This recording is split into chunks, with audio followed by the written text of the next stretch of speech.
প্রশ্ন, নারীদের নিষিদ্ধ সাজসজ্জাগুলো কি কি যা স্বামীর সামনে হারাম? উত্তর, নারীদের জন্য 6টি সাজ হারাম। 1. মাথায় পরা চুলা। নারীরা পরচুলা ব্যবহার করতে পারে যদি তা সুস্থ পশম চামড়া বা এজাতীয় কিন্তু দ্বারা তৈরি করা হয় এবং চুলে সাদৃশ্য না হয়, আর যদি মানুষের চুল দ্বারা তৈরি করা হয় বা চুলের সাদৃশ্য হয় তাহলে তা ব্যবহার করা হারাম। 2. ভ্রু ফিল করা। সৌন্দর্য বৃদ্ধির জন্য বিভিন্ন উপায়ে ভ্রু চিকন করার যে প্রথা বর্তমানে প্রচলিত আছে তা বৈধ নয়। হাদিস মুসলিম। 3. পারফিউম ব্যবহার করা।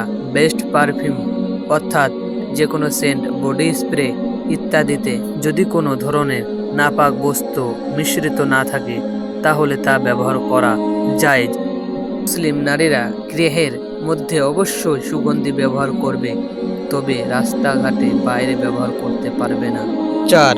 বাজনাওয়ালার নূপুর। রাসূল সাল্লাল্লাহু আলাইহি সাল্লাম ইরশাদ করেন, ঘণ্টা বাজা বা ঘুঙুর হলো শয়তানের বাদ্যযন্ত্র, অর্থাৎ যে জিনিসগুলো পড়ে অন্য মানুষের সামনে আওয়াজ হয় এবং তাদেরকে আকৃষ্ট করে সেটাই হারাম। 5.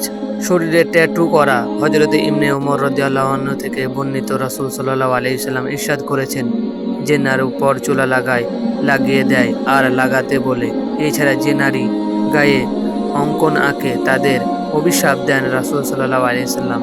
6. নখ বড় রাখা। হাত পায়ে নখ বড় রাখা বিজাতিদের স্বভাবও এটি ঘৃণিত কাজ। অনেক সময় নখের ভেতরে ময়লা জমে খাবারের সময় পেটে যাওয়ার আশঙ্কা থাকে। প্রতি সপ্তাহে হাত পায়ের নখ কাটা সুন্নত।